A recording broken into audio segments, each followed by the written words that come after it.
Friends, எல்லாருக்கும் வணக்கம். Welcome back to my channel. I am Divya Balamurugan. நீங்கள் எல்லோரும் எப்படி இருக்கீங்க? நான் ரொம்பவே நல்லா இருக்கேன். இன்றைக்கோட விளாக் பார்த்தீங்கன்னா கண்டிப்பாக உங்கள் எல்லாருக்குமே ரொம்ப இன்ட்ரெஸ்டிங்காக இருக்கும். நல்லா இப்போ பார்த்தீங்கன்னா வெயில் அடிச்சிட்டு இருக்கறனால பார்த்தீங்கன்னா கோதுமை மாவு அரைக்கிறதுக்காக கோதுமை காய போட்டிருக்கேன். அது கூட பார்த்தீங்கன்னா கொண்டைக்கடலை, பச்சை பட்டாணி அண்டு வெள்ளை கொண்டைக்கடலை, அதாவது கருப்பு கொண்டைக்கடலை, வெள்ளை கொண்டைக்கடலை, பச்சை பட்டாணி இதெல்லாம் இன்றைக்கி சேர்த்து போட்டு நான் வெயிலில் காய வச்சிட்ருக்கேன். இது கூட பார்த்தீங்கன்னா எப்போவுமே நான் சோளம் சேர்ப்பேன். இன்றைக்கி இல்லை. இப்போ குட்டீஸ்க்கெலாம் சப்பாத்தி, கோதுமை களியெல்லாம் பண்ணி கொடுக்குறீங்க அப்படின்னா இது கூட பார்த்திங்கன்னா பாதாம், முந்திரி அதையும் சேர்த்து நல்லா வெயிலில் காய வச்சு அரைச்சி எடுத்துட்டிங்கன்னா ரொம்ப ஹெல்த்தி. இப்போ பார்த்திங்கன்னா இன்றைக்கி நம்ம வீட்டில் சாம்பார் சாதம் பண்ண போகிறேன். அதனால் பார்த்திங்கன்னா வீட்டில் மிளகாய் இல்லை. ஸோ நம்ம செடியில் இருக்கக்கூடிய 1-2 மிளகாய் பிடுங்கிட்டு போகிறேன். ஏன்னா சாம்பார் சாதத்துக்கு கொஞ்சம் மிளகாய் சேர்த்தா நல்லாயிருக்கும். அதனால தான் நான் ஃபுல்லாக பிடுங்காமல் அப்பப்போ தேவையானது மட்டும் நான் பிடுங்கிக்குவேன். எல்லாமே பார்த்திங்கன்னா பாருங்கள், நல்லா குட்டி குட்டியாக இருக்குது. இப்போ இன்னும் 2-3 நாள் பார்த்திங்கன்னா கொஞ்சம் நல்லா பெருசாக வளர்ந்துடும். இப்போ குட்டியிலே பிடுங்க வேண்டாம். பெருசாக இருக்கிற ஒரு மிளகாய் மட்டும் ஒரு 4 மிளகாய் பிடுங்கியிருக்கேன். மற்றதெல்லாம் ஒரு 2 டேஸ்க்கு அப்புறம் பார்த்திங்கன்னா கொஞ்சம் நல்லா பெருசாக வளர்ந்துடும். மிளகாய் பார்த்திங்கன்னா நல்லா வளரும். ஆனால் இங்கே குட்டீஸ் நிறையா இருக்காங்க நம்ம ஏரியாவில். அவங்க சின்ன குழந்தைங்களுக்கு தெரியாது இல்லையா? ஸோ அதனால் விளையாட்டு போக்கில் சின்னதாக இருக்கும்போதே பிடுங்கிடுவாங்க. அப்படியே பார்த்திங்கன்னா நிறையா வேஸ்ட் ஆயிடுது. இன்றைக்கி சாம்பார் சாதத்துக்கு பார்த்திங்கன்னா 1 கப் அளவுக்கு நான் அரிசி எடுத்திருக்கேன். அதில் 1/3 கப் அளவுக்கு துவரம்பருப்பு எடுத்திருக்கேன். ரெண்டையும் நல்லா ஃபஸ்ட்டு நல்லா வாஷ் பண்ணிக்கோங்க. காலையிலே பார்த்திங்கன்னா பாப்பாவுக்கு பூரி பண்ணி கொடுத்துட்டேன். அதாவது சாப்பிட்றதுக்கும் பூரி தான், ஸ்கூலுக்கும் இன்றைக்கி பூரி தான் வேணும்னு கேட்டால், அதனால் அவங்களுக்கு பூரியை பண்ணி கொடுத்தாச்சு. இப்போ மத்தியானத்துக்கு பார்த்திங்கன்னா சிம்பிள், அதாவது சமைச்சிடலாம் அப்படிங்கிறதுக்காக சாம்பார் சாதமே பண்ணிடலாங்கிறதுக்காக நான் இன்றைக்கி சாம்பார் சாதம் பண்ண போகிறேன். இப்போ பார்த்திங்கன்னா அரிசி நல்லா கழுவுனதுக்கப்புறமா தேவையான அளவுக்கு தண்ணி சேர்த்துக்கோங்க. கிட்டத்தட்ட ஒரு 4.5 கப் அளவுக்கு தண்ணி சேர்த்துருக்கேன். ஏன்னு பார்த்தீங்கன்னா நம்ம சாம்பார் சாதம் நல்லா கொஞ்சம் நல்லா குலைவாக இருந்தால் தான் நல்லாயிருக்கும். அதாவது பொங்கல் மாதிரி கொஞ்சம் குலைவாக இருந்தால் தான் நல்லாயிருக்கும். அதனால் 4.5 கப் அளவுக்கு தண்ணி சேர்த்துட்டு தேவையான அளவுக்கு உப்பு சேர்த்துக்கோங்க. இந்த சாம்பார் சாதம் பார்த்திங்கன்னா சீரக சம்பா அரிசியில் பண்ணும்போது இன்னும் ரொம்ப டேஸ்ட் கொடுக்கும். ஆனால் அன்றைக்கி நம்ம நார்மலாக வீட்டில் பண்ணக்கூடிய சாப்பாட்டு அரிசியில் தான் நான் பண்ணுறேன். இது கூடவே ஒரு சின்ன பல், ஒரு 4 பல் பூண்டு சேர்த்துக்கலாம். சேர்த்துட்டு நம்ம குக்கரை மூடி வச்சிடலாம். ஏன்னா நல்லா குழஞ்சி வரணும். ஒரு 4-5 விசில் வரட்டும். ஆல்ரெடி பார்த்திங்கன்னா நான் காயெலாம் கட் பண்ணி வச்சுட்டேன் சாம்பாருக்கு. ஸோ அதனால் இன்றைக்கி காய் வதக்கிட்டுருப்போம். அந்த வதக்கிற கேப்பில் பார்த்திங்கன்னா நமக்கு சாப்பாடுமே இங்கே ரெடி ஆகிடும். இப்போ கடாயில் தேங்காய் எண்ணெய் சேர்த்துக்கோங்க. சாம்பார் சாதத்துக்கு ஃபுல் அண்ட் ஃபுல் நெய் சேர்த்துக்கோங்க. அப்படி இல்லைனா தேங்காய் எண்ணெய் சேர்த்துக்கோங்க. அப்போ தான் டேஸ்ட் ரொம்ப நல்லாயிருக்கும். இது கூட பார்த்திங்கன்னா ஒரு 4-5 வெந்தயம் சேர்த்துக்கோங்க. கொஞ்சம் கடுகு, இதெல்லாம் கொஞ்சம் நல்லா பொரிஞ்சு வரட்டும். சாம்பார் சாதம் பார்த்திங்கன்னா ரொம்ப டேஸ்டியாக இருக்கும். இதுக்கெலாம் பார்த்திங்கன்னா வேறு எந்த சைடிஷுமே தேவையில்லை. ஊறுகாய் மட்டும் இருந்தாலே போதும், அவ்வளோ சூப்பராக இருக்கும். நல்லா கடுகும் வெந்தயமும் நல்லா பொரிஞ்சதுக்கப்புறமா கருவேப்பிலையும், சின்ன வெங்காயம் ஒரு 10 சின்ன வெங்காயம் அதை கட் பண்ணாமல் அப்படியே முழுசாகவே நான் சேர்த்துருக்கேன். இதெல்லாம் கொஞ்சம் நல்லா வதங்கி வரட்டும். வதங்கினதுக்கப்புறமா தேவையான காய்கறி சேர்த்துக்கோங்க. இது கூட நீங்கள் உங்கள் வீட்டில் என்ன காய்கறி இருக்கோ அதை சேர்த்துக்கலாம். நான் இன்றைக்கி கேரட், பீன்ஸ் அண்டு உருளைக்கிழங்கு சேர்த்துருக்கேன். இது கூட முக்கியமாக பார்த்திங்கன்னா முருங்கைக்காய் சேர்த்திங்கன்னா ரொம்ப சூப்பராக இருக்கும். அதே மாதிரி காலிஃப்ளவர் சேர்த்திங்கனாலும் ரொம்ப சூப்பராக இருக்கும். அதெல்லாம் இருந்தால் சேர்த்துக்கோங்க. இப்போ காய் கொஞ்ச நேரம் எண்ணெயிலே வதங்கணும். வதங்கினதுக்கப்புறம் பார்த்திங்கன்னா காய் வேகிற அளவுக்கு தண்ணி சேர்த்துக்கோங்க. நான் இன்றைக்கி முருங்கை இலை இருக்கு இல்லையா, முருங்கை இலையும் முருங்கைப்பூவும் சேர்த்து பண்ணிக்க போகிறேன். அதாவது குழந்தைங்களுக்கு எதுலலாம் முருங்கைக்கீரை, முருங்கைப்பூலாம் சேர்க்க முடியுமோ அதில் எல்லாத்துலேயும் சேர்த்துக்கோங்க. ஆனால் சாம்பார் சாதத்துக்கு சேர்ப்பாங்களா அப்படின்னா எனக்கு தெரியாது. அதாவது நான் வீட்டில் பண்ணும்போது என்னால் முடிஞ்ச அளவுக்கு வீட்டில் உள்ள காய்கறி வச்சே பண்ணுறது தான் பார்ப்பேன். முருங்கைக்கீரை கண்டிப்பாக எல்லார் வீட்லேயுமே இருக்கும். அது ரொம்ப ஹெல்த்தி. தனியாக நீங்கள் பொரியல் பண்ணி வச்சு கொடுத்தீங்கன்னா கண்டிப்பாக சாப்பிட மாட்டாங்க. அதனால் பார்த்திங்கன்னா இந்த மாதிரி எந்த விஷயத்துலலாம் ஆட் பண்ண முடியுமோ அந்த விஷயத்தில் ஆட் பண்ணிக்கோங்க. இப்போ தேவையான அளவுக்கு தண்ணி, மஞ்சள், உப்பெல்லாம் சேர்த்துருக்கேன். காய் கொஞ்சம் வேகிறதுக்காக பெருங்காயத்தூளும் சேர்த்துக்கலாம். இது எல்லாத்தையும் சேர்த்ததுக்கப்புறமா ஒரு மூடி வச்சுருங்க. முருங்கைக்கீரை, அந்த முருங்கைப்பூ, நம்ம சேர்த்துருக்க அந்த வெஜிடபிள்ஸ் எல்லாமே பார்த்திங்கன்னா நல்லா வெந்து வரணும்.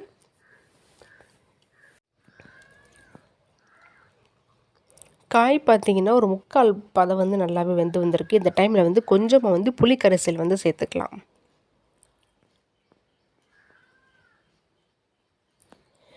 நீங்கள் வந்து சாம்பார் சாதத்துக்கு புளி சேர்க்க மாட்டேன்னு நினச்சிங்கன்னா நீங்கள் புளி வந்து சேர்க்க வேண்டாம். அதே மாதிரி இந்த டைமில் கொஞ்சம் வெல்லமும் சேர்த்துக்கலாம். அது வந்து உங்களோட விருப்பம் தான். புளி சேர்க்கும் போதே கொஞ்சம் வெல்லம் சேர்த்துட்டா இன்னும் சாப்பாடு வந்து ரொம்ப சூப்பராக இருக்கும். நான் வந்து இன்றைக்கி வெல்லம் வந்து சேர்க்கலை, ஏன்னா என்கிட்ட இல்லை. எப்போவுமே நான் பண்ணும்போது கொஞ்சம் வந்து வெல்லம் சேர்த்து தான் பண்ணுவேன். ரொம்ப சூப்பராக இருக்கும். ஏன்னா புளிப்பு வந்து சம்டைம்ஸ் வந்து ஓவர் ஆயிடுச்சு அப்படின்னா அதுக்கு வெல்லம் சேர்க்கும் போது கொஞ்சம் நல்லா பேலன்ஸ்டாக இருக்கும். அதுக்காக தான் வந்து நம்ம வந்து வெல்லம் சேர்க்குறோம். காய் பார்த்திங்கன்னா நல்லா சாஃப்டாக வந்து வந்துருச்சு. முருங்கைக்கீரையும் சூப்பராக வந்துருச்சு. இந்த டைமில் நம்ம வந்து மசாலா வந்து சேர்த்துக்கலாம். நான் வந்து இன்றைக்கி கடையில் வாங்கினக்கூடிய சாம்பார் பவுடர் வந்து 1 ஸ்பூனும், வீட்டில் அரைச்ச மல்லி பவுடர் வந்து 1 ஸ்பூனும் சேர்த்துருக்கேன். நீங்கள் வீட்டிலே வந்து உங்கள்கிட்ட சாம்பார் பவுடர் நீங்கள் அரைச்சி வச்சுருக்கீங்கன்னா நீங்கள் அதை கூட சேர்த்துக்கலாம். மசாலாலாம் சேர்த்ததுக்கப்புறமா நல்லா வந்து கலந்து விட்டுக்கோங்க. நான் வந்து ஆல்ரெடி சாப்பாடு வந்து நல்லா வந்து சாஃப்டாக வந்து வந்துருச்சு. அதை வந்து நல்லா நல்லா அந்த வெண்பொங்கலுக்கு எப்படி வேக வச்சு எடுப்போமோ அந்த அளவுக்கு வந்து நல்லா குழைவா வந்து வேக வச்சு எடுத்து வச்சுருக்கேன். இப்போ அந்த ரைஸையும் நம்ம வந்து சேர்த்துடலாம்.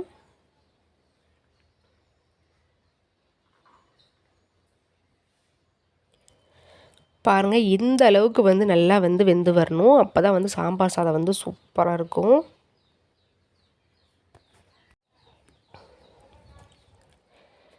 பாருங்கள், இப்போ ரைஸ் எல்லாத்தையும் நல்லா வந்து மிக்ஸ் பண்ணிக்கோங்க. நமக்கு இன்றைக்கி பண்ணக்கூடிய இந்த 1 கப் ரைஸ் 1/3 கப் அளவுக்கு பருப்பு வந்து பார்த்திங்கன்னா கிட்டத்தட்ட ஒரு 4 பேர் வந்து நல்லா தாராளமாக சாப்பிட்லாம். நல்லா சாப்பிட்றவங்களே 4 பேர் சாப்பிட்லாம். சாம்பார் சாதம் பார்த்திங்கன்னா நல்லா சூடாக சாப்பிடும்போது தாங்க டேஸ்ட் வந்து ரொம்ப சூப்பராக இருக்கும். நல்லா வந்து மிக்ஸ் பண்ணிக்கோங்க. சம்டைம்ஸ் பார்த்திங்கன்னா உங்களுக்கு மிக்ஸ் பண்ணதுக்கப்புறமா கொஞ்சம் திக்காக இருக்கிற மாதிரி இருக்குது அப்படின்னா நீங்கள் வந்து எக்ஸ்ட்ரா வந்து கொஞ்சம் சுடு தண்ணி வந்து சேர்த்துக்கலாம். ஏன்னா வந்து ரொம்ப கெட்டியாக இருந்தால் சாம்பார் சாதம் நல்லா இருக்காது. அதனால் நல்லா மிக்ஸ் பண்ணும்போதே சுடு தண்ணி சேர்த்து மிக்ஸ் பண்ணிட்டீங்கன்னா இந்த மாதிரி நல்லா வந்து குழைவாக வந்து இருக்கும். இந்த டைமில் பார்த்திங்கன்னா ஒரே ஒரு செகண்ட் மட்டும் நல்லா மிக்ஸ் பண்ணிவிட்டு அடுப்பில் வச்சதுக்கப்புறமா கொஞ்சம் கொத்தமல்லி தழை தூவிட்டு ஃபைனலாக பார்த்திங்கன்னா ரொம்ப முக்கியமானது வந்து நெய் வந்து இந்த டைமில் உங்களுக்கு எவ்வளோ தேவையோ அந்தளவுக்கு நெய் வந்து சேர்த்துக்கோங்க.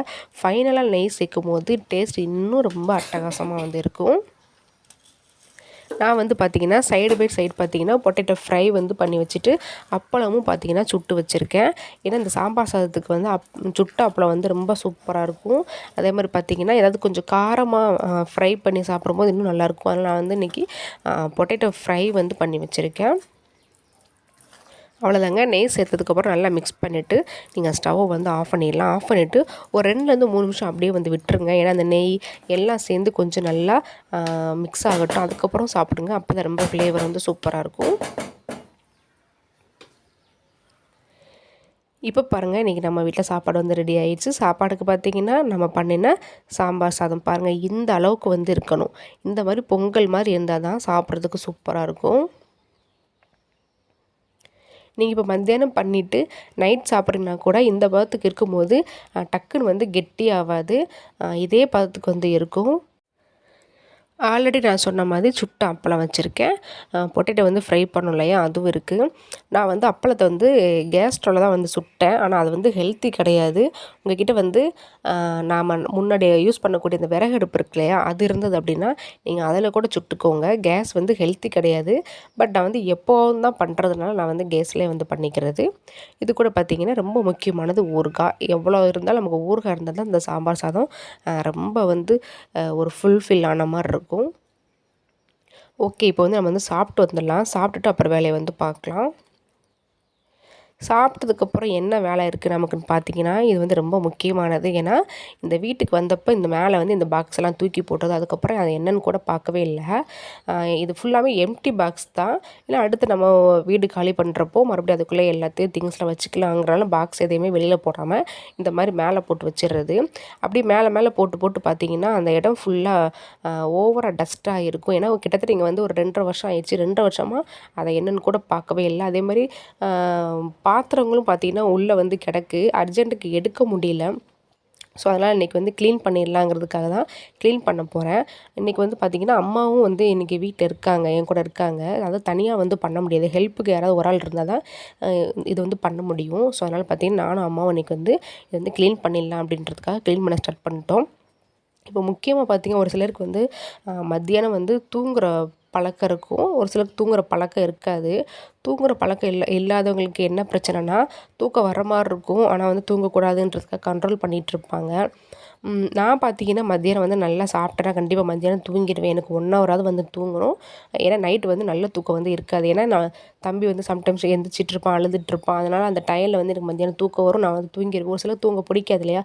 அவங்க இந்த மாதிரி வந்து வீட்டில் கிளீனிங் வேலை வந்து பார்க்க ஆரம்பிச்சிட்டிங்கன்னா தூக்கம் வந்து பறந்து ஓடிரும். தூங்க வேணாம்னு நினைக்கிறவங்க அப்பப்போ உங்கள் வீட்டில் என்னெல்லாம் இருக்கோ அதெல்லாம் எடுத்து க்ளீன் பண்ண ஆரம்பிச்சிருங்க. பாருங்கள், மேலே வந்து ஒரு 2லேருந்து ஒரு 3 குக்கர் மேலே வச்சுருக்கேன். வீட்டுக்கு கெஸ்ட்டு யாராவது வந்தாங்கன்னா கூட அந்த குக்கர் வந்து எங்கே வச்சோன்ற ஞாபகமே எனக்கு இல்லை. ஏன்னா ஃபுல்லாக அடைச்சி வச்சுட்டதுனால எது எது எங்கே இருக்குன்றது தெரில. வந்தப்போ அர்ஜென்ட்டுக்கு அப்படியே தூக்கி தூக்கி எல்லாத்தையும் மேலே போட்டேன். அப்புறம் அதை யோசித்து கூட பார்க்கவே இல்லை, அது எங்கே இருக்குன்னு கூட தெரியல. இந்த டவிலாம் பார்த்திங்கன்னா பிரியாணி பண்ணணும் அப்படிங்கிறதுக்காக வாங்கினது. ஆனால் வாங்கினதுலேருந்து இன்னும் ஒரு நாள் கூட அதில் பிரியாணி பண்ணவே இல்லை. நான் வாங்கிட்டு அப்படியே மேலே தூக்கி போட்டேன். அப்புறம் வந்து அது அப்படி ஒன்று இருக்குன்றதே எனக்கு மறந்து போயிடுச்சு. ஸோ அதனால் பார்த்தீங்கன்னா எதெல்லாம் தேவையோ அந்த திங்ஸ் எல்லாம் வந்து நம்ம கைக்கு எட்டுற தூரத்துக்கு வச்சுக்கலாம் அப்படிங்கிறதுக்காக எல்லாத்தையும் எடுத்து க்ளீன் பண்ணலாங்கிறதுக்காக க்ளீன் பண்ணிகிட்ருந்தேன். அந்த டைமில் தான் பார்த்தீங்கன்னா காலிங் பெல் வந்து அடிச்சது. அப்போ யாருன்னு பார்த்தா எங்கள் அப்பா. ஸோ எங்கள் அப்பா வந்துட்டு, "நீ இறங்கு, நான் பார்த்துக்கிறேன், நீ கஷ்டப்பட வேணாம்னு" சொல்லிட்டு என்னை இறக்கி விட்டு அவங்க மேலே ஏறி ஃபுல்லாக எல்லாத்தையும் எடுத்து கொடுத்து க்ளீன் பண்ணி எல்லாம் அரேஞ்ச் பண்ணி கொடுத்துட்ருந்தாங்க. ஃபுல்லாமே பார்த்தீங்கன்னா எம்ப்டி பாக்ஸ் தான், அந்த பாக்ஸில் எதுவுமே இல்லை. ஸோ பார்த்தீங்கன்னா எங்கள் அப்பா வந்து பாக்ஸ் எல்லாத்தையும் ஒன்று ஒன்றா எடுத்து கொடுத்துட்ருந்தாங்க. நான் வந்து கீழே வாங்கி வச்சுட்டு எனக்கு எதெல்லாம் தேவையில்லைன்றத ஒதுக்கி வச்சிட்ருந்தேன். அந்த பாக்ஸ்குள்ளே பார்த்தீங்கன்னா சில பாக்ஸில் வந்து ஏதோ பொருள்லாம் போட்டு வச்சுருக்கேன், சில பாக்ஸ்லாம் அப்படியே வந்து எம்டியாகவே வந்து இருந்தது.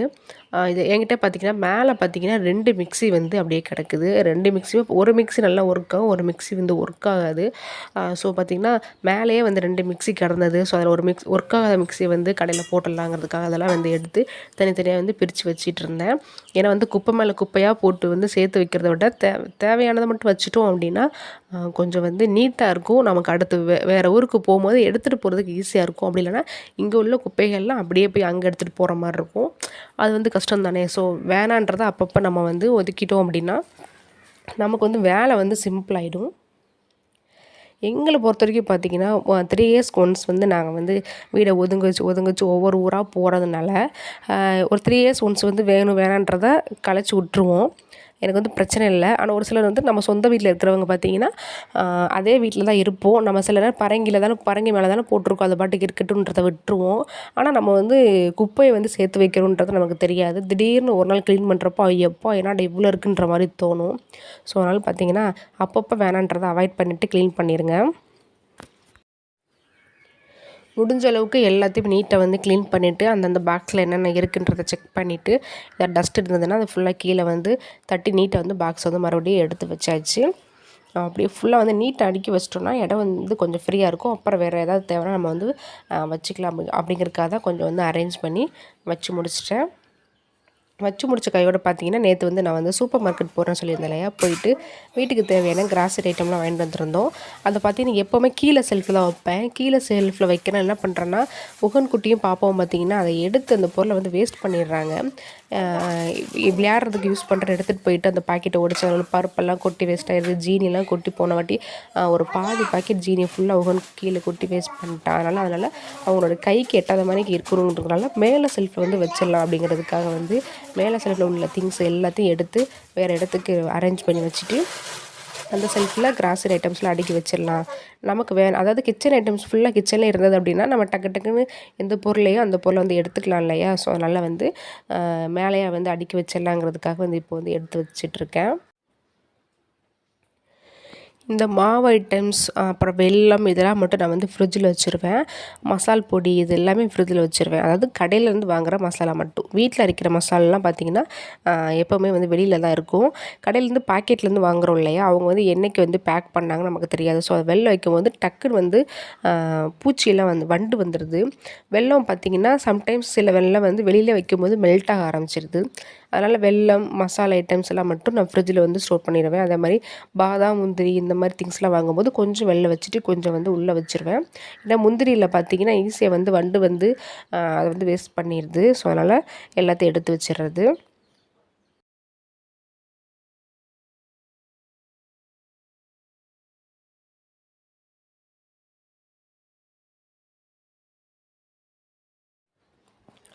ஃபைனலாக பார்த்தீங்கன்னா மேலே அந்த செல்ஃபை பாருங்கள், நீட்டை வந்து பாக்ஸ் எல்லாத்தையும் எங்கள் அப்பா வந்து நீட்டை வந்து அடுக்கி வச்சுட்டாங்க. அதே மாதிரி இந்த ஹாட் பாக்ஸு, மிக்ஸி கரைக்கிற ஜார், அப்புறம் ஜூஸ் போடுற ஜார், இது எல்லாத்தையுமே பார்த்திங்கன்னா கை கிட்டுற மாதிரி முன்னாடியே வந்து வச்சுட்டேன். எனக்கு தேவைங்கிறப்போ நான் சேர் போட்டு நானே வந்து எடுத்துப்பேன். இந்த பக்கம் ஃபுல்லாக பார்த்திங்கன்னா பாத்திரங்கள், சில்வர் பாத்திரங்கள், குக்கர், இந்த மாதிரி பானைகள்லாம் வந்து இங்கே வச்சாச்சு. பாருங்கள் மேலேயே போட்டு புதுசாக வாங்கி அப்படியே மேலே போட்டு அந்த டஸ்ட்டெல்லாம் பட்டு அந்த பின்னாடி பாருங்கள் ஃபுல்லாக வந்து பிசு பிசுன்னு இருக்குது. அதை வந்து தனியாக ஒரு நாள் எடுத்து க்ளீன் பண்ணணும் அப்படிங்கிறதுக்காக வந்து கை கெட்டுற மாதிரி பக்கத்துலேயே வந்து வச்சுருக்கேன். அதே மாதிரி குழந்தைங்க கைக்கு எட்டாத மாதிரி கிராசரி ஐட்டத்தையும் எடுத்து மேலே வந்து செல்ஃபில் வந்து வச்சுட்டேன். ஓகே ஃப்ரெண்ட்ஸ், இன்றைக்கான வீடியோ வந்து இதுதான். கண்டிப்பாக இந்த வீடியோ உங்கள் எல்லாருக்கும் பிடிக்குன்றதை நம்புகிறேன். ஆஃப்டர்நூன் தூங்க வேணாம்னு நினைக்கிறவங்க கண்டிப்பாக வந்து உங்கள் வீட்டில் இருக்கக்கூடிய வேலைகளை நீங்கள் எடுத்து பண்ணாலே போதும், கண்டிப்பாக தூக்கக்காலம் வந்து ஓடி போயிடும். ஓகே ஃப்ரெண்ட்ஸ், நெக்ஸ்ட் வீடியோவில் நான் வந்து உங்களை மீட் பண்ணுறேன். அது வரைக்கும் டாட்டா பாய்.